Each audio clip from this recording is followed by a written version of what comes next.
वृंदा राय ने ही ये अपराध किया है। इसका अभिभावकों के अलावा भी मेरे पास सबूत है। ये जब पकड़ी गई थी तब इन्होंने दिमाग में एक प्लान बनाया और उसी के अनुसार उन्होंने तरह तरह की कहानियां बनानी शुरू करी। जब बच्चे बीमार पड़ने लगे तब इन्होंने कहा कि गाड़ी से खाना गायब हो गया था। वो खाना ढूंढ कर लेकर आई थी।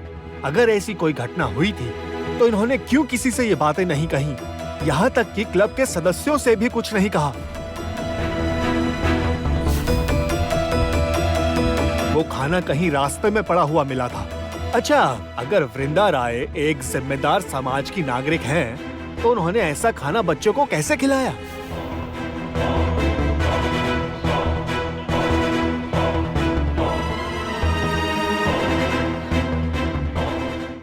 ये घटना जानकर उनके भैया के केटरिंग से ये खाना जरूर कोई भी नहीं खाता। उनके भैया को पैसे भी नहीं मिलते, इसलिए उन्होंने इस घटना को छुपा लिया।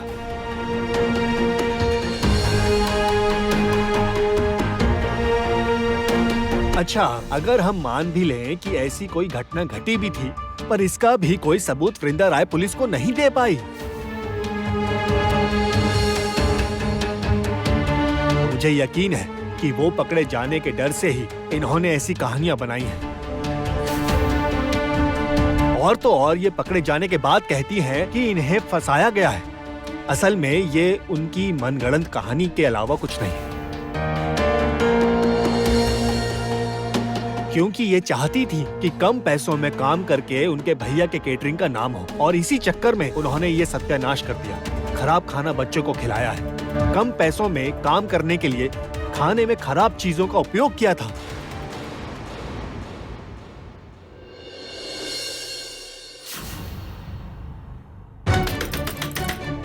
शालूक, ए शालूक, क्या हो रहा है? हद पार कर दी है तुमने अब। हाँ, अरे दरवाजा खोलो ना एक बार, बहुत हो गया है। शालूक। माँ क्या हुआ? दरवाजा क्यों पीट रही हो? भाभी को कुछ हुआ है क्या? देखो ना तुम, कब से आवाज दे रही हूँ, दरवाजा बंद करके अंदर पड़ी हुई है। अब क्या करूँ मैं? बोलो तो, ये सही है क्या? देखो ना दरवाजा क्यों बंद किया है आपने एक बार भाभी को फोन लगाकर देखा क्या? पता लगा सो रही हूँ अंदर, इसलिए ना सुना। अरे बाप रे, कितनी बार फोन किया है, 1000 बार फोन किया, उसने मोबाइल ऑफ किया हुआ है। ये इतनी बड़ी ड्रामेबाज है, ये इस तरह अंदर पड़ी हुई है, मतलब उसमें अक्ल नाम की कोई चीज नहीं है। कब से आवाज लगा रही हूँ। सत्यानाश, कहीं तबीयत तो खराब नहीं हो गई है? मैं एक बार पापा और भैया को फोन लगाकर देखती हूँ, देखो वो लोग कहाँ पर हैं। अरे चुप रहो, मैंने उन्हें कॉल किया है रिया। वो लोग रास्ते में हैं, अभी दूर हैं बहुत। वो लोग इतनी जल्दी यहाँ नहीं आ सकते, और इसके अलावा हम इतनी देर तक वेट भी नहीं कर सकते, समझी? अब मुझे ऐसा लग रहा है कि उसने अंदर कोई गलत कदम ना उठा लिया हो। मुझे बहुत डर लग रहा है। माँ, ये क्या कह रही हैं आप? खतरनाक घटना मतलब? भाभी को क्या हुआ है, बताइए आप। माँ, कहीं आपने भाभी को कुछ?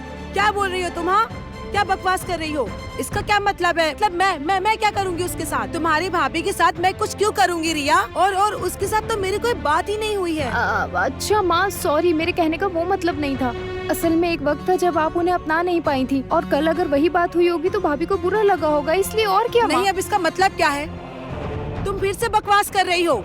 तुम अब एक भी बकवास करोगी ना मुझसे, तुम्हारी खैर नहीं है। तो बहुत दिमाग खराब कर रही हो मेरा। शालूक के साथ ना मेरी तो कोई बात ही नहीं हुई है। पर माँ, अब हम लोग क्या करेंगे? हमें तो दरवाजा तोड़ना होगा, इसके अलावा और कोई रास्ता नहीं है हमारे पास। रिया, तुम क्या कह रही हो? हम दोनों से ये काम हो पाएगा? नहीं माँ, अब हम और इंतजार नहीं कर सकते, हमें दरवाजा तोड़ना ही होगा। भाभी की तबीयत खराब हो गई और उन्हें कुछ हो गया तो?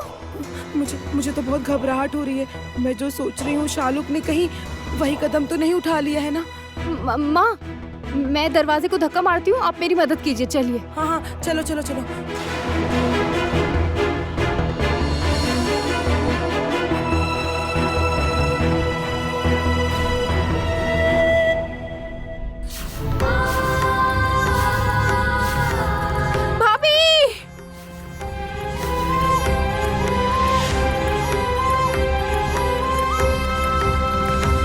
योर ऑनर, वृंदा राय ने ही खाने में कुछ मिलाया था या खराब खाना खिलाया था, इसका वाजिब सबूत मुझे नहीं लगता कि मेरे काबिल दोस्त के पास है। तो फिर क्यों ये अदालत का कीमती वक्त जाया कर रहे हैं?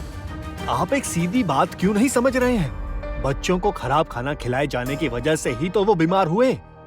अच्छा, इसके बीच क्या कड़ी है जिससे ये साबित हो सके कि वृंदा राय निर्दोष है?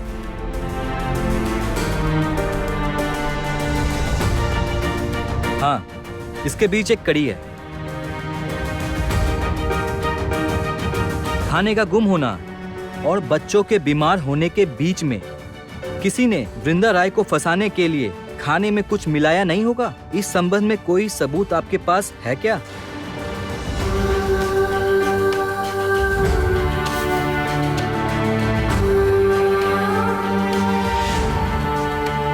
योर ऑनर, जिन्होंने इतने दिनों में खुद को समाज में प्रतिष्ठित किया है, जिनका लोग सम्मान करते हैं, जो इतनी जिम्मेदार है, वो औरत क्या ऐसा करेगी बताइए तो?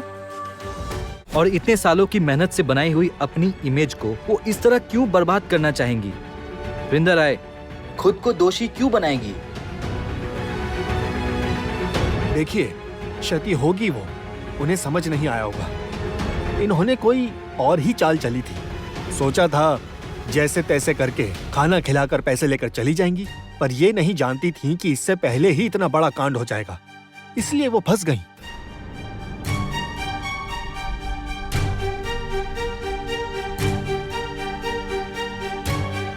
देख रहे हो ना वृंदा की क्या हालत हो गई है। वो इस केस से निकल पाएगी ऐसा तो नहीं लग रहा। सोमराज ने तुम पर हाथ उठाया था ना, देखना मैं कैसे एक तीर से दो शिकार करता हूँ।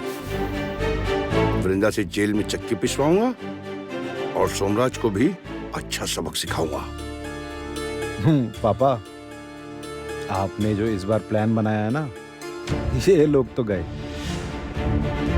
मिस्टर चक्रवर्ती, आपने जो कहा कि मिस राय ने कुछ किया नहीं है, उन्हें फंसाया गया है, इसके पक्ष में आपके पास कोई सबूत है? नहीं योर ऑनर, ये केस काफी टेढ़ा है। मैं अपनी क्लाइंट वृंदा राय के हक में सबूत इकट्ठा करने के लिए अदालत से कुछ वक्त चाहता हूँ और मैं अदालत से ये अपील करता हूँ कि मेरी क्लाइंट वृंदा राय को बेल दे दी जाए। ऑब्जेक्शन योर ऑनर, आप दया करके वृंदा राय की बेल की अपील को खारिज कर दीजिए। मेरे काबिल दोस्त की बातों से ही लग रहा है कि वृंदा राय के हक में कोई सबूत उनके पास नहीं है और बगैर किसी सबूत के उनकी बनाई कहानियां बेबुनियाद हैं। असल में वृंदा राय एक ठंडे दिमाग वाली साइको है, इसलिए उन्होंने इतना बड़ा कांड करके बच्चों को मौत के मुंह में धकेल दिया है। मुझे लगता है महामान्य अदालत को अब और देर न करते हुए वृंदा राय के खिलाफ अपना फैसला सुना दें। हाँ, सजा मिलनी चाहिए इसे सजा। हाँ, न्याय चाहिए। Order order.